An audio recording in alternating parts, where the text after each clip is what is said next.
ಸ್ನೇಹಿತರೆ, 7 ತಿಂಗಳ ಹಿಂದೆ ದಪ್ಪ ಅಗಲವಾದ ಸುಗಂಧಭರಿತ ಹೂವನ್ನ ರಾಶಿ ರಾಶಿ ಲೆಕ್ಕದಲ್ಲಿ ಕೊಡುತ್ತಿದ್ದ ಈ ಸಸಿ ಏಕಾಏಕಿ ಒಣಗಿ ಹೋಗ್ತಾ ಇದ್ರೆ ಮನಸ್ಸಿಗೆ ಎಷ್ಟು ನೋವಾಗುತ್ತೆ ಅಲ್ವಾ? ನೀವಿಲ್ಲಿ ನೋಡ್ತಾ ಇದ್ದೀರಾ, ಈ ಸಸಿ ಸಂಪೂರ್ಣವಾಗಿ ಒಣಗೋಗಿದೆ. ಇನ್ನೇನು ಇದನ್ನ ಕಿತ್ತೊಗೆಯಬೇಕು ಅಷ್ಟೇ ಅಂತ ಅನ್ಕೊಳ್ತಾ ಇದ್ದೀರಾ?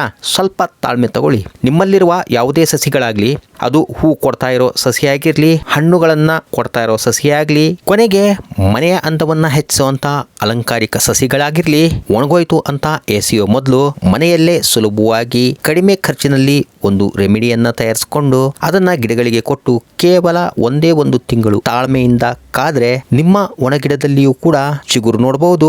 ಹೌದು ಸ್ನೇಹಿತರೆ, ಇದೇ ರೀತಿ ಸಂಪೂರ್ಣವಾಗಿ ಒಣಗಿ ನಾಶವಾಗೋಗಿದ್ದ ಮತ್ತೊಂದು ಮಲ್ಲಿಗೆ ಸಸಿಯನ್ನ ನೀವಿಲ್ಲಿ ನೋಡ್ತಾ ಇದ್ದೀರಾ. ಈ ಸಸಿಗೆ 1 ತಿಂಗಳ ಹಿಂದೆಯಷ್ಟೇ ಈ ರೆಮಿಡಿ ಮಿಶ್ರಣ ತಯಾರಿಸಿ ಹಾಕಿದ್ವಿ. ಇದರ ಕಾರಣದಿಂದಲೇ ಈ ಒಣಗಿದ ಗಿಡದಿಂದಲೂ ಕೂಡ ಮತ್ತೆ ಅದರ ಒಣಕಾಂಡದ ಮಧ್ಯದಿಂದಲೂ ಕೂಡ ಚಿಗುರುಗಳು ಮೂಡಿ ಬರ್ತಾ ಇರೋದು ನೋಡ್ತಾ ಇದ್ದೀರಾ. ನೋಡಕ್ಕೆ ಚಮತ್ಕಾರ ಅನ್ಸುತ್ತೆ ಅಲ್ವಾ? ಹೌದು ಸ್ನೇಹಿತರೆ, ಈ ಚಮತ್ಕಾರದ ಮಿಶ್ರಣವನ್ನ ಮನೆಯಲ್ಲೇ ಸುಲಭವಾಗಿ ತಯಾರಿಸಿ ಹೇಗೆ ಒಣಗಿಡಕ್ಕೆ ಕೊಡಬೇಕು ಅನ್ನುವಂತ ಸಂಪೂರ್ಣ ಮಾಹಿತಿಯುಳ್ಳ ವಿಚಾರ ತಿಳಿಸುವ ಈ ವಿಡಿಯೋ ತುಂಬಾ ಇಂಟ್ರೆಸ್ಟಿಂಗ್ ಆಗಿರುತ್ತೆ. ಹಾಗಾಗಿ ಎಲ್ಲೂ ಕೂಡ ಸ್ಕಿಪ್ ಮಾಡದೆ ಅಂತ್ಯದವರೆಗೂ ನೋಡ್ತೀರಾ ಅಂತ ಭಾವಿಸ್ತಾ ವಿಡಿಯೋ ಆರಂಭಿಸುವ ಮೊದಲು ಆತ್ಮೀಯ ಸ್ನೇಹಿತರೆ, ತಾವು ಮೇರಿಸ್ ಮನೆ ಗಾರ್ಡನ್ ಚಾನಲ್ ಅನ್ನ ವೀಕ್ಷಣೆ ಮಾಡ್ತಾ ಇದ್ದೀರಾ.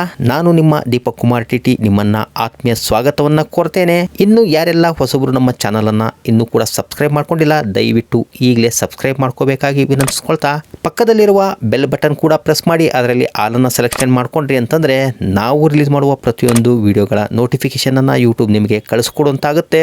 ವಿಡಿಯೋ ಇಷ್ಟ ಆದ್ರೆ ಒಂದು ಲೈಕ್ ಕೊಡಿ. ಇನ್ಫಾರ್ಮೇಟಿವ್ ಅಂತ ಹೇಳಿ ಅನ್ಸಿದ್ರೆ ತಮ್ಮ ಫ್ರೆಂಡ್ಸ್ ಮತ್ತೆ ರಿಲೇಟಿವ್ಸ್ ಗಳಿಗೂ ಕೂಡ ಶೇರ್ ಮಾಡೋದನ್ನ ಮರಿಬೇಡಿ. ಸ್ನೇಹಿತರೆ, ಬನ್ನಿ ವಿಡಿಯೋ ಪ್ರಾರಂಭಿಸೋಣ.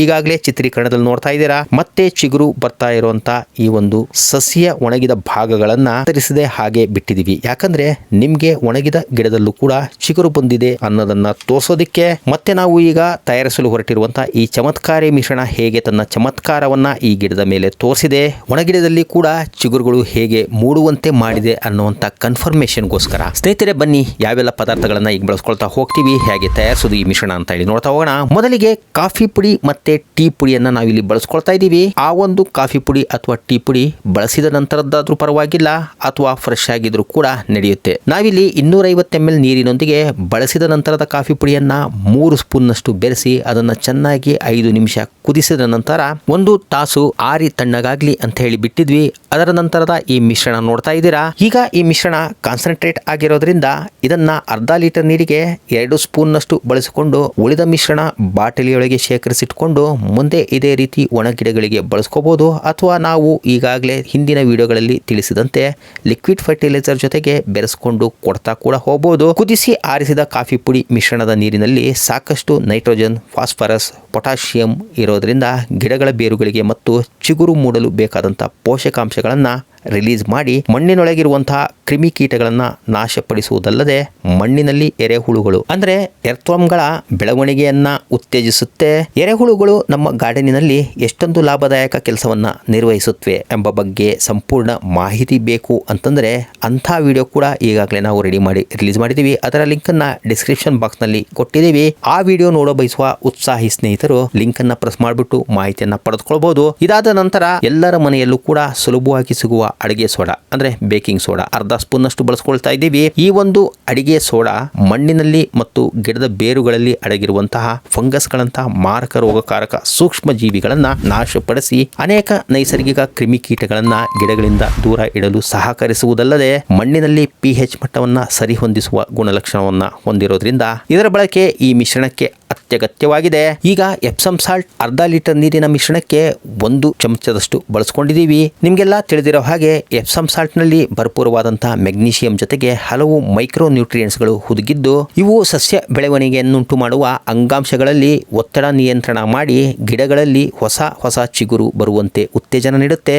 ಈಗ ಕೊನೆಯದಾಗಿ ಸೀವೀಡ್ ಗ್ರಾನ್ಯೂಲ್ಸ್ ಅರ್ಧ ಸ್ಪೂನ್ ನಷ್ಟು ಬಳಸ್ಕೊಂಡಿದ್ರೆ ಸೀವೀಡ್ ಗ್ರಾನ್ಯೂಲ್ಸ್ ಮತ್ತೆ ಲಿಕ್ವಿಡ್ ಫಾರ್ಮ್ ನಲ್ಲಿ ಕೂಡ ಸಿಗೋದ್ರಿಂದ ಲಿಕ್ವಿಡ್ ಯಾರು ಬಳಸ್ತಿದ್ದೀರಾ ಅವರು ಅರ್ಧ ಸ್ಪೂನ್ನಷ್ಟು ಈ ಮಿಶ್ರಣಕ್ಕೆ ಬೆರೆಸ್ಕೊಂಡ್ರೆ ಸೀವೀಡ್ ನಲ್ಲಿರುವಂತಹ ಅಮೈನೋ ಆಸಿಡ್ ಮತ್ತು ಇತರ ವಿಟಮಿನ್ಗಳು ಗಿಡಗಳ ಬೇರು ಮತ್ತು ಕಾಂಡಗಳಲ್ಲಿ ಹೊಸ ಹುರುಪಿನ ಬೆಳವಣಿಗೆಯನ್ನ ಪ್ರೇರೇಪಿಸಿ ಆರೋಗ್ಯದ ಫಲವತ್ತತೆ ಮತ್ತು ಸಮತೋಲಿತ ಮಣ್ಣಿನ ನಿರ್ಮಾಣಕ್ಕೆ ಸಹಕರಿಸಿ ಒಣಗಿಡದಲ್ಲೂ ಕೂಡ ಚಿಗುರು ಮೂಡಲು ಅನುವು ಮಾಡಿಕೊಡುತ್ತೆ. ಇನ್ನ ಈ ಎಲ್ಲಾ ಪದಾರ್ಥಗಳನ್ನ ಬೆರೆಸಿರುವಂತಹ ನೀರನ್ನ ಚೆನ್ನಾಗಿ ಕದಡಿಬಿಟ್ಟು 1 ಗಂಟೆಗಳ ಕಾಲ ಹಾಗೆ ಬಿಟ್ಟು ಬಿಡಬೇಕಾಗುತ್ತೆ. ಈ ನಡುವಿನ ಕಾಲಾವಧಿಯಲ್ಲಿ ನಮ್ಮ ಒಣಗಿಡಕ್ಕೆ ಕೆಲವೊಂದು ಟ್ರೀಟ್ಮೆಂಟ್ ಗಳನ್ನ ಮಾಡಬೇಕಾಗುತ್ತೆ. ಅದರ ಮೊದಲ ಭಾಗವಾಗಿ ನೀವಿಲ್ಲಿ ನೋಡ್ತಾ ಇರೋ ಹಾಗೆ ಒಣ ಕಾಂಡಗಳೆಲ್ಲ ಕಟ್ ಮಾಡಿ ಗಿಡದ 50% ನಷ್ಟು ಸ್ಟ್ರೆಸ್ ಅನ್ನ ಫ್ರೀ ಮಾಡ್ಕೊಳ್ಳೋಣ. ಈ ರೀತಿ ಹಾರ್ಡ್ ಪ್ರೂನಿಂಗ್ ಮಾಡುವ ಮೊದಲು ನಾವು ಕಟ್ ಮಾಡಲು ಬಳಸುತ್ತಿರುವಂತಹ ನೈಫ್ ಆಗಿರ್ಲಿ ಕಟರ್ ಆಗಿರ್ಲಿ ಚೆನ್ನಾಗಿ ಸ್ಯಾನಿಟೈಸ್ ಮಾಡ್ಕೋಬೇಕು ಅಥವಾ ಹೈಡ್ರೋಜನ್ ಪರಾಕ್ಸೈಡ್ ನಿಂದ ಕ್ಲೀನ್ ಮಾಡಿಕೊಂಡು ಅದರ ನಂತರ ಬಳಸ್ಕೊಂಡ್ರೆ ತುಂಬಾ ಅನುಕೂಲ. ಯಾಕಂದ್ರೆ ಈಗಾಗಲೇ ನಮ್ಮ ಗಿಡಗಳ ಕಾಂಡಗಳು ಒಣಗೋಗ್ತಾ ಇದಾವೆ. ಇನ್ನ ಅಂತಹ ಕಾಂಡಗಳಿಗೆ ನಾವು ಕಟ್ ಮಾಡಿದ ನಂತರ ಆ ಕಾಂಡಗಳ ತುದಿಗೆ ಬೇರಾವ ರೀತಿಯ ಫಂಗಸ್ ಆಗಲಿ ಅಥವಾ ಕ್ರಿಮಿಕೀಟಗಳ ದಾಳಿ ಕಾರಣದಿಂದ ಗಿಡಗಳು ಸರ್ವನಾಶವಾಗಬಾರದು ಅನ್ನೋಂಥ ಉದ್ದೇಶಕ್ಕೆ ಈ ರೀತಿ ಒಣಗಿದ ಭಾಗಗಳನ್ನ ಕತ್ತರಿಸಿದ ನಂತರ ಗಿಡದ ಸುತ್ತಲಿನ ಮಣ್ಣಿನ ಮೇಲ್ಭಾಗದ ಪ್ರತಿಯೊಂದು ಅನಾವಶ್ಯಕ ಕಳೆ ಒಣಗಿದ ಕಸ ಕಡ್ಡಿ ತೆಗೆದು ಕ್ಲೀನ್ ಮಾಡಿಕೊಂಡು ಮಣ್ಣಿನ ಮೇಲ್ಪದರದ 2 ಇಂಚಿನಷ್ಟು ಈ ರೀತಿ ಚೆನ್ನಾಗಿ ಕೆದಕಿ ಗಿಡದ ಬುಡದ ಮಣ್ಣಿನಲ್ಲಿ ಸುಲಭವಾದಂತಹ ಏರಿಯೇಷನ್ ಆಗಲು ಬೇರಿಗೆ ಅನುಕೂಲವಾಗುವಂತೆ ಮತ್ತು ನಾವು ಈಗ ನೀಡಲಿರುವ ಚಮತ್ಕಾರಿ ಮಿಶ್ರಣ ಪರ್ಫೆಕ್ಟ್ ಆಗಿ ತನ್ನ ಕಾರ್ಯ ನಿರ್ವಹಿಸಲು ಅನುಕೂಲ ಮಾಡಿದಂತಾಗುತ್ತೆ.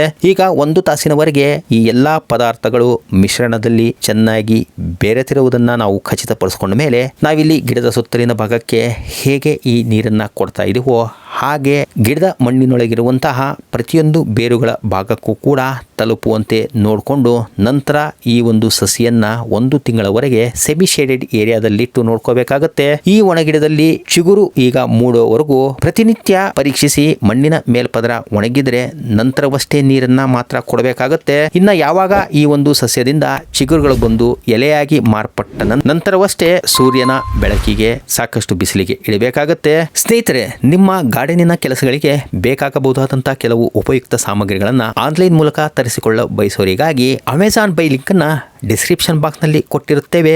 ಯಾರಿಗಾದ್ರೂ ಅದನ್ನ ತರಿಸಿಕೊಳ್ಳುವಂತ ಆಸಕ್ತಿ ಇದ್ರೆ ಅವರು ಡಿಸ್ಕ್ರಿಪ್ಷನ್ ಬಾಕ್ಸ್ ನಲ್ಲಿರುವಂತಹ ಲಿಂಕ್ ಅನ್ನ ಪರಿಶೀಲಿಸಿ ಬೇಕಾದ ಸಾಮಗ್ರಿಗಳನ್ನ ತರಿಸ್ಕೊಳ್ತೀರಾ ಅನ್ಕೊಳ್ತಾ ಇಂದಿನ ಈ ವಿಡಿಯೋ ನಿಮ್ಮ ಅಮೂಲ್ಯ ಗಿಡಗಳಲ್ಲಿ ಮತ್ತೆ ಜೀವ ತುಂಬುವ ಕಾಯಕಕ್ಕೆ ಸಹಕಾರಿಯಾಗಿರಬಹುದು ಅಂತ ಹೇಳಿ ಭಾವಿಸ್ತಾ ಮುಂದೆ ಮತ್ತೊಂದು ಅತ್ಯುತ್ತಮ ಗಾರ್ಡನಿಂಗ್ ಮಾಹಿತಿಯುಳ್ಳ ವಿಡಿಯೋದೊಂದಿಗೆ ಬರ್ತೇನೆ. ಅಲ್ಲಿಯವರೆಗೂ ಸರ್ವೇ ಜನ ಸುಖಿನೋ ಭವಂತು. Happy gardening. ಧನ್ಯವಾದಗಳು. ನಮಸ್ಕಾರ.